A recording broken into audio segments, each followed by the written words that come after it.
नमस्कार। स्वागत है आप सबका एक बार फिर से हमारे YouTube चैनल के ऊपर।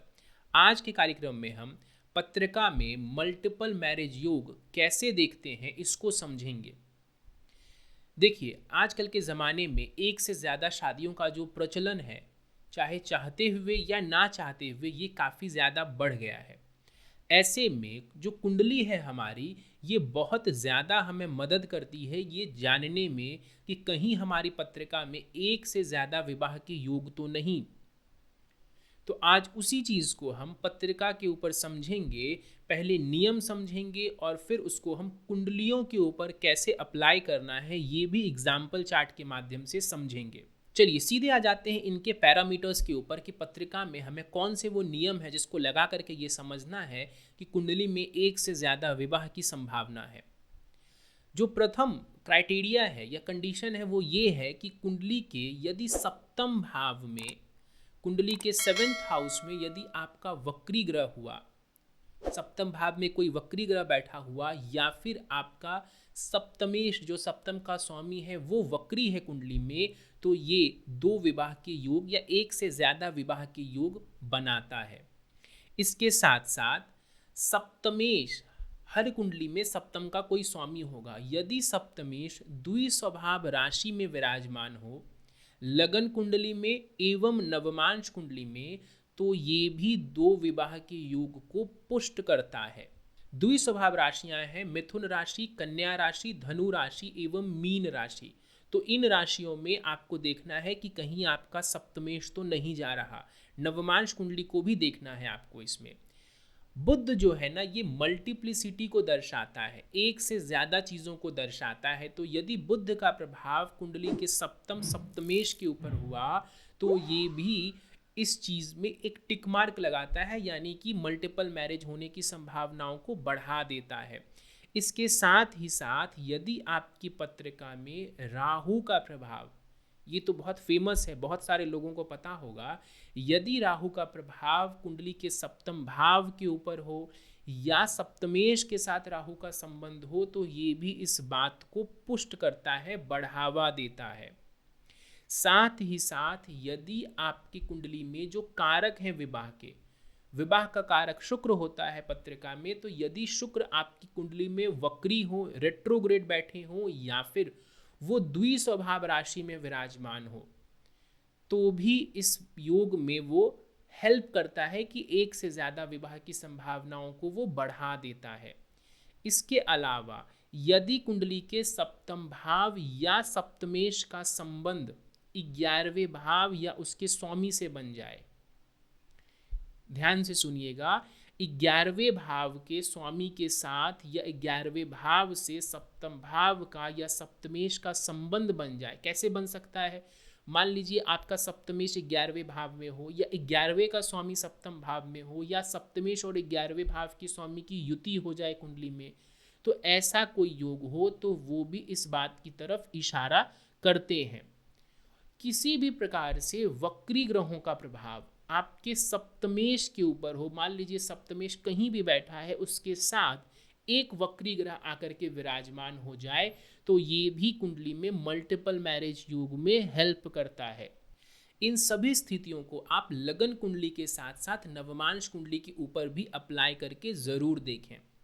अब ध्यान से समझिएगा, मैंने लगभग 8-9 नियम आपको बताए हैं, लगभग 8 नियम आपको बताए गए हैं।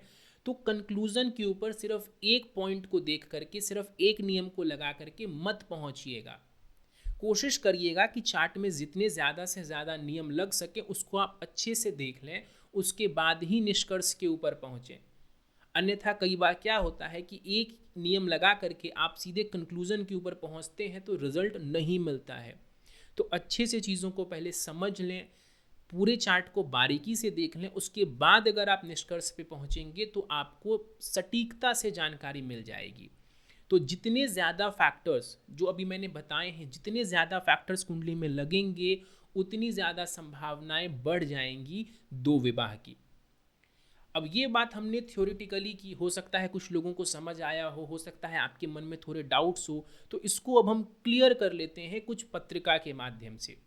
एक कुंडली इस वक्त आपकी स्क्रीन के समक्ष आपको नज़र आ रही होगी, मकर लगन की कुंडली है, चंद्रमा इस कुंडली में सप्तमेश बनते हैं और ये चंद्रमा कुंडली के 11वें भाव में जाकर के विराजमान है वृश्चिक राशि में। तो एक कंडीशन तो यहाँ पर बन गई, वो 11वें भाव से संबंध सप्तमेश का बन गया। इसके अलावा अगर आप देखेंगे तो सप्तम भाव के ऊपर किसी वक्री ग्रह का प्रभाव नहीं है, सप्तम भाव में कोई वक्री ग्रह नहीं है, सप्तमेश बनते हैं इस कुंडली में चंद्रमा, वो द्वि स्वभाव राशि में नहीं बैठे हैं। शुक्र इस कुंडली में वक्री नहीं है, राहु वगैरह का प्रभाव, बुध वगैरह का प्रभाव सप्तम भाव या सप्तमेश पर नहीं है। हाँ, बुध का प्रभाव कारक शुक्र के ऊपर है, राहु का भी प्रभाव कारक शुक्र के ऊपर है।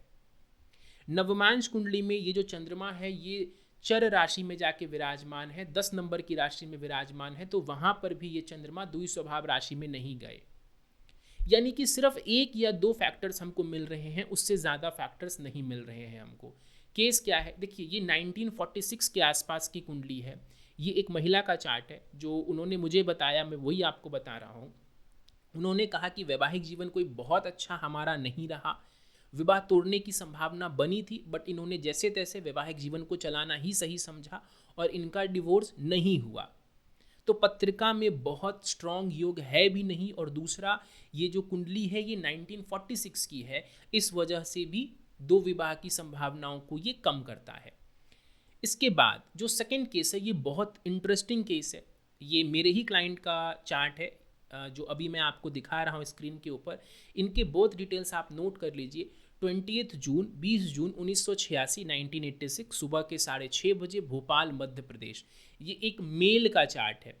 इनकी वाइफ मेरे पास आई थी लगभग 4 महीने पहले इनकी पत्रिका लेकर के और स्वयं की पत्रिका लेकर के, और प्रश्न विवाह से जुड़ा हुआ था, वैवाहिक जीवन में परेशानी को लेकर के जुड़ा हुआ था। चलिए इनकी पत्रिका को समझते हैं मल्टीपल मैरिज के हिसाब से। सप्तम भाव में मंगल बैठे हुए हैं जो कि वक्री स्थिति में है, यानी सप्तम भाव में एक वक्री ग्रह हमको मिल गया।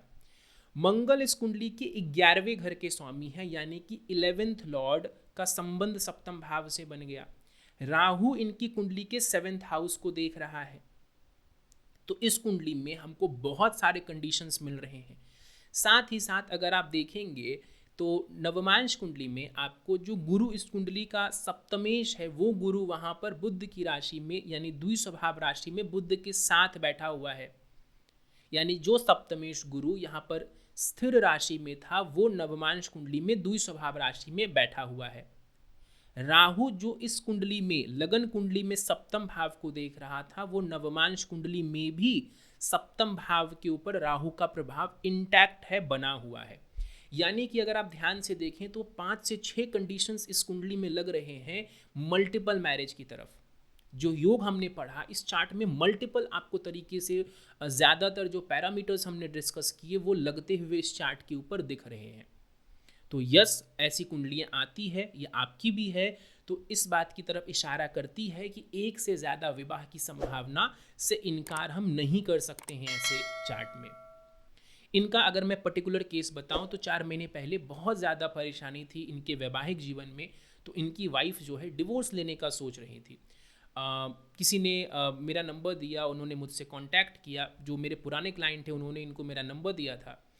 उन्होंने संपर्क किया एंड नॉर्मली उन्होंने यही बोला कि मैंने सोच लिया है कि मुझे इस चीज़ को छोड़ना है, आगे बढ़ना है, मतलब डिवोर्स चाहिए और आगे बढ़ना है, but still I want to give it a try. ये उनके शब्द थे कि एक ट्राई में लास्ट चांस में देना चाहती हूँ इस रिश्ते को, और वो भी बच्चे के लिए, क्योंकि इनके संतान हैं एक, तो इसके लिए इनकी वाइफ ने वो बोला कि एक मैं छोटा सा चांस लेना चाहती हूँ। कुछ उपाय इनको सजेस्ट किए गए। अभी लास्ट वीक ये आई हैं मेरे पास और इन्होंने बोला है कि रिश्ता पहले से बहुत सुधार हुआ है। फ़िलहाल के लिए उस लेडी का बस यही कहना था कि फ़िलहाल के लिए मैंने डिवोर्स लेने का जो प्लान है वो कैंसिल कर दिया है। अभी हम साथ ही रह रहे हैं, हमने एक नया फ्लैट भी लिया है, वहाँ पर शिफ्ट हुए हैं, तो अभी उन्होंने ये जो चीज़ है ये ड्रॉप की है। तो फ़िलहाल के लिए आप ये कह सकते हैं कि उपाय के बूते इनका जो वैवाहिक जीवन है वो फ़िलहाल बच गया। फ़िलहाल वैवाहिक जीवन उपाय के बलबूते बच गया, बट आगे भी अगर दशाएं कुछ ऐसी आती हैं जो विवाह को ट्रबल दे तो यस, ये जो कुंडली है ये पिक्यूलियर कुंडली है जिसमें 2 विवाह के योग बनते हुए नजर आ रहे हैं। चलिए, तो उम्मीद है कि आपको क्लैरिटी मिली होगी कैसे समझना है कुंडली में दो विवाह के योग को। अगर आपके भी चार्ट में है तो परेशान मत होइए, उपायों से इसको हम कुछ काफ़ी हद तक कंट्रोल कर सकते हैं। तो अगर आपकी भी कुंडली में ये योग है तो पहले तो घबराने की ज़रूरत नहीं है, कुंडली मिलान अच्छे से करें। अगर विवाह नहीं हुआ है तो मैं बार बार बोलता हूँ, कुंडली मिलान बहुत अच्छे से करें। विवाह हो गया है तो फिर हाँ, उपाय कुछ ऐसे होते हैं जो वैवाहिक रिश्ते को बेहतर बनाने में हेल्प करते हैं और डिवोर्स वगैरह की परिस्थितियों से हमें बचाते हैं। एनीवेज, उम्मीद है कि आपको क्लैरिटी मिली होगी जिस टॉपिक को हमने शुरू किया था आज इस वीडियो में मैंने डिस्कस किया। उम्मीद है कि आपको चीज़ें समझ आई होंगी। मैं बोलूँगा आप लोगों को कि जो नियम मैंने बताए हैं आप अच्छे से समझ के कितनी भी कुंडलियों पर लगाएं, आपको 100% रिजल्ट मिलेगा। ये केवल तकियानुसी बातें नहीं है कि यहाँ से वहाँ से उठा के चीज़ें दे दी गई हैं। ये फिक्स्ड पैरामीटर्स हैं, आप इनको लगा करके देखें। जैसे मैंने आपको एग्जाम्पल चार्ट में दिखाया, आपको इसका परिणाम ज़रूर मिलेगा। आप अपने एक्सपीरियंसेस ज़रूर हमें शेयर कर सकते हैं नीचे कमेंट सेक्शन में। वीडियो पसंद आए तो वीडियो को लाइक ज़रूर करें। आपके लाइक्स हमें प्रोत्साहित करते हैं इस तरीके के और कार्यक्रमों को बनाने के लिए और आप तक पहुंचाने के लिए। पहली बार आप हमारे चैनल के ऊपर आए हैं या अभी तक आपने हमारे चैनल को सब्सक्राइब नहीं किया है तो आप इसे सब्सक्राइब ज़रूर कर दें, ताकि ऐसे और कंटेंट्स आपको टाइम टू टाइम मिलते रहें। कुंडली विश्लेषण करवाना चाहते हैं, उपाय जानना चाहते हैं जीवन में आ रही समस्याओं के लिए, तो स्क्रीन के ऊपर दिए जा रहे व्हाट्सएप नंबर के ऊपर आप हमसे संपर्क कर सकते हैं। इस वीडियो में फ़िलहाल इतना ही। आप सभी का बहुत बहुत धन्यवाद।